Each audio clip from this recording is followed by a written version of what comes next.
Assalamualaikum warahmatullahi wabarakatuh. Sebelumnya perkenalkan, nama saya Indah Bella Pratiwi. Saya merupakan mahasiswa Oceanografi Universitas Diponegoro di kelas B dan NIM saya adalah 2605011911348. Kali ini untuk memenuhi tugas praktikum penginderaan jauh, saya akan menjelaskan interface pengenalan AirMapper 7.0 dan Citra Landsat 8. Berikut ini adalah beberapa materi. Berikut ini adalah beberapa materi yang akan saya sampaikan. Yang pertama adalah Landsat 8 yang berisi tentang pengertian, keunggulan, dan download citra. Kemudian ada AirMapper yang berisi tentang pengertian, keunggulan, dan tools dari AirMapper. Kemudian ada pengolahan data citra yang berisi tentang penggabungan citra, penajaman citra, cropping citra, reading data value, dan geolink. Yang pertama adalah Landsat 8. Landsat 8 sendiri ini merupakan program lanjutan NASA yang diluncurkan pada Februari 2013 dan masih beroperasi hingga sekarang. NASA kemudian menyerahkan satelit tersebut pada USGS sebagai pengguna data yang terhitung sejak 30 Mei 2013. Kemudian untuk pengelolaan arsip datanya ditangani oleh Earth Resource Observation and Science atau EROS Center. Satelit Landsat 8 ini terbang dengan ketinggian 705 km dari permukaan bumi dan mempunyai area scan seluas 170 dikali 183 km. Landsat 8 ini merupakan generasi terbaru yang dilengkapi dengan kanal baru yakni Onboard Operational Land Imager atau OLI dan Thermal Infrared Sensor atau TIRS. Jumlah kanal pada Landsat 8 adalah 11, di mana kanal 1 sampai 9-nya ini berada pada OLI dan kanal 10 dan 11-nya ini berada pada TIRS.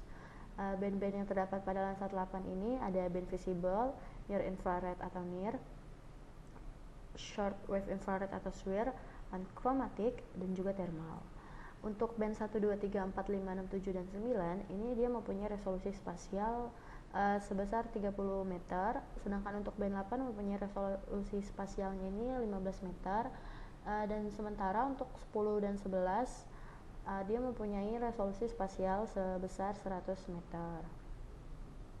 Kemudian keunggulan dari Landsat 8. Keunggulan dari Landsat 8 yang pertama adalah band 1 yang menangkap panjang gelombang elektromagnetik yang lebih rendah dari Landsat sebelumnya. Jadi dia ini akan lebih sensitif terhadap perbedaan reflektan air laut atau aerosol. Lalu karena dia lebih sensitif ini, dia ini akan unggul dalam membedakan konsentrasi aerosol di atmosfer dan dapat mengidentifikasi karakteristik tampilan air laut pada kedalaman yang berbeda. Kemudian ada pendeteksian terhadap awan cirrus yang lebih baik karena yang tadi sebelumnya dikatakan di Landsat 8 ini dia ini dipasangnya kanal 9 pada sensor OLI sehingga deteksi terhadap awan cirrus juga lebih baik. Kemudian adalah pendeteksian suhu permukaan bumi dengan resolusi spasial 100 meter. Sebelumnya telah diberitahu jika pada band thermal atau kanal 10 dan 11 ini dia ini dapat mendeteksi perbedaan suhu permukaan bumi dengan pemanfaatan sensor yang dapat membedakan bagian permukaan bumi yang memiliki suhu yang lebih panas dibandingkan area sekitarnya. Jadi dia dapat mendeteksi suhu permukaan bumi. Kemudian keunggulan dari Landsat 8 ini juga dia ini dapat mengakses data yang terbuka dan gratis sehingga akan memberikan banyak informasi bagi para penggunanya.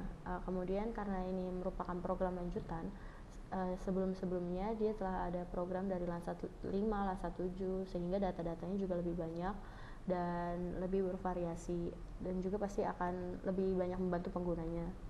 Jika ingin mengakses citra dari Landsat 8, kita dapat pergi ke link berikut ini, https://glovis.usgs.government. Kemudian setelah kita mengakses link tersebut dan mengikuti beberapa petunjuknya, kita akan diarahkan ke Windows yang seperti ini. Lalu kita dapat memilih daerah citra yang ingin kita kaji atau kita download. Terus lalu seperti ini misalkan sudah kita pilih daerahnya, kita bisa memilih waktu tanggalnya yang spesifik. Kemudian setelah dipilih waktu tanggal yang spesifik, kita dapat mendownload citra tersebut. Kemudian ada IR Mapper. IR Mapper ini merupakan salah satu perangkat lunak pengolah citra penginteraksi jauh yang dapat dioperasikan pada workstation dengan sistem operasi Unix dan personal computers dengan sistem operasi Windows 95 ke atas dan Windows NT. IR Mapper ini merupakan alat yang dapat mengajarkan data citra dalam bentuk digital yang lebih berarti, lebih dimengerti, dan dapat memberikan informasi kuantitatif suatu objek pada permukaan bumi.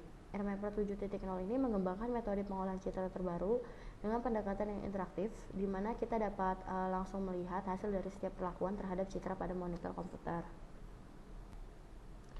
IR Mapper 7.0 ini memberikan kemudahan dalam pengolahan data sehingga kita dapat mengkombinasikan berbagai operasi pengolahan citra dan hasilnya itu dapat dilihat langsung. Cara pengolahan ini pada IR Mapper disebut juga dengan algoritma. Berikut adalah keunggulan IR Mapper. IR Mapper ini merupakan aplikasi yang hemat penyimpanannya. Seperti yang kita ketahui dalam penggunaan citra, contohnya pada Landsat 8, dia memiliki banyak band, yakni ada 11 band, dan band-band tersebut akan memakan banyak ruang penyimpanan jika kita melakukan pengolahan pada data-datanya. Namun pada IR Mapper ini penyimpanannya ini dapat lebih sedikit serta jadi lebih hemat penyimpanan. Karena penyimpanannya lebih hemat, maka kecepatan dalam penyimpanannya pun lebih cepat dan waktu yang dibutuhkan jadi lebih sedikit untuk menyimpan data tersebut, data yang sudah diolah. Kemudian seperti yang saya katakan tadi, hasil yang dapat dilihat langsung dan mozaik yang interaktif. Jadi kita tidak perlu untuk menggabung-gabungkan data filenya dulu baru dapat dilihat hasilnya, namun kita melakukan perlakuan kepada citra tersebut dan kita dapat melihat hasilnya secara langsung. Kemudian ada kompatibilitas format, di mana pada saat kita menyimpan file dari pengolahan data citra yang sudah kita olah tersebut, kita dapat menyimpan dalam berbagai format. Berikutnya ini adalah tools dari IR Mapper. Kebetulan ini adalah IR Mapper 7.1 yang kemungkinan tidak akan jauh berbeda dengan IR Mapper 7.0. Di sini ada menu barnya, kemudian ada toolbar. Beberapa toolbar yang akan saya jelaskan di sini adalah algoritma yang bisa kita klik di sini. Jika kita ingin mengcopy dokumen pada data yang kita olah, kita bisa mengklik copy dokumen. Kita bisa kita dapat men-save serta save as atau menyimpan data yang sudah kita olah. Kemudian juga ada hand tool, dia ini dapat menggerak-gerakkan data citra yang kita olah. Kemudian ada edit algoritma yang mana tadi merupakan suatu sebutan algoritma itu kan merupakan sebutan di IR Mapper untuk mengolah data yang dapat dilihat secara langsung. Kemudian di sini ada zoom tool di mana kita dapat memperbesar hasil data citranya. Kemudian di sini ada refresh image. Kemudian di sini ada stop processing. Ini merupakan toolbar dari IR Mapper. Namun kita dapat menambah beberapa toolbar sesuai kebutuhan dan keinginan kita dengan mengklik di menu bar ini dengan mengklik bagian toolbar, lalu dapat disesuaikan dengan kebutuhan dan keinginan kita. Kemudian ada pengolahan data citra. Yang pertama adalah penggabungan data citra. Jadi citra multispektral itu ditampilkan dalam susunan yang sembarangan. Hasilnya itu berupa citra yang tidak menampilkan warna sesungguhnya. Hasil citra itu disebut dengan komposit warna palsu. Nah, komposit warna palsu ini biasanya digunakan untuk mendeteksi objek dalam citra. Jika citra multispektral terdiri dari 3 band warna primer visual merah, hijau, biru atau RGB, ketiga band tersebut digabungkan untuk menghasilkan citra true color. Oleh karenanya dibutuhkan penggabungan citra. Penggabungan citra ini juga bertujuan untuk melihat citra dari beberapa sudut pandang berbeda dari lokasi yang kita pilih dalam satu layar, sehingga penginterpretasian hasilnya akan lebih lengkap. Seperti yang tadi dibilang, saya setelah mendownload citra dari link yang sebelumnya, kemudian saat saya masukkan band, saya lihat salah satu bandnya, dan ini akan menunjukkan komposit warna palsu yang mana dia hanya menunjukkan warna merah yang artinya itu adalah vegetasi. Kemudian setelah saya gabungkan beberapa bandnya, dia akan membentuk suatu citra yang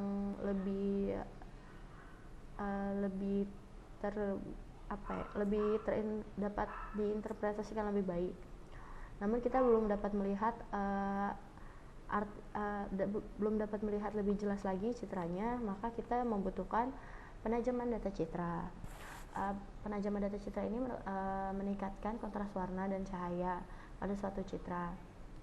Penajaman citra ini dilakukan untuk mempermudah dalam menginterpretasikan objek yang ada pada tampilan citra. Setelah dilakukan penajaman citra, citra akan didapatkan hasil yang kontras pencahayaan dan penggelapannya lebih jelas. Dengan begitu, kesalahan dapat diminimalisir pada interpretasi citra. Sebelumnya dapat kita lihat kalau misalkan di sini itu kita belum bisa mengetahui mana daratan, mana lautan, mana tutupan awan. Tapi setelah kita lakukan penajaman citra, kita dapat melihat bahwa di sini ada lautan, di sini ada daratan, lebih jelas batas-batas antara daratan dan lautan. Kemudian kita dapat melihat juga tutupan-tutupan awan yang ada pada citra tersebut. Namun kita kalau misalkan kita ingin lebih fokus terhadap suatu daerah, kita dapat melakukan yang namanya cropping data citra. Cropping data citra itu merupakan teknik yang digunakan untuk menentukan secara tepat bagian mana dari citra yang mengandung objek yang akan dikaji, sehingga kita langsung dapat memotong dan memisahkan daerahnya dengan daerah yang lain. Tujuannya ini untuk mempermudah analisa citra serta memperkecil ukuran dengan melakukan pemotongan. Pada pemotongan tersebut diusahakan tidak memilih area yang berawan karena akan menyulitkan untuk pengidentifikasian sebab piksel daerah berawan tidak dapat terlihat jelas.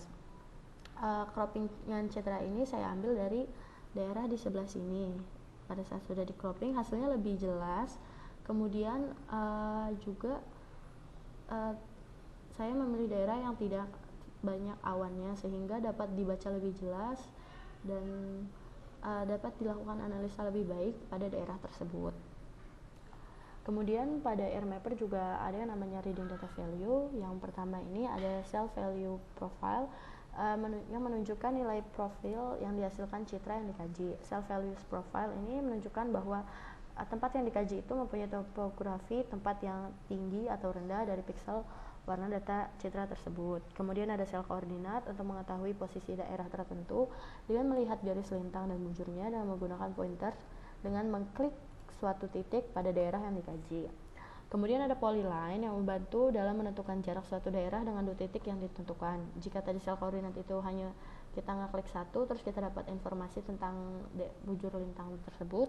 Kalau di polyline kita bisa mengklik dua titik, lalu kita dapat mengetahui jarak atau jarak dari dua titik tersebut. Kemudian juga ada poligon yang digunakan untuk menentukan suatu luasan daerah dan menghubungkan titik yang kita pilih membentuk suatu luasan. Poligon ini mirip seperti polyline cara kerjanya. Jadi kita mentitikkan beberapa titik kemudian disambungkan lalu akan menunjukkan luasan dari kumpulan titik-titik tersebut.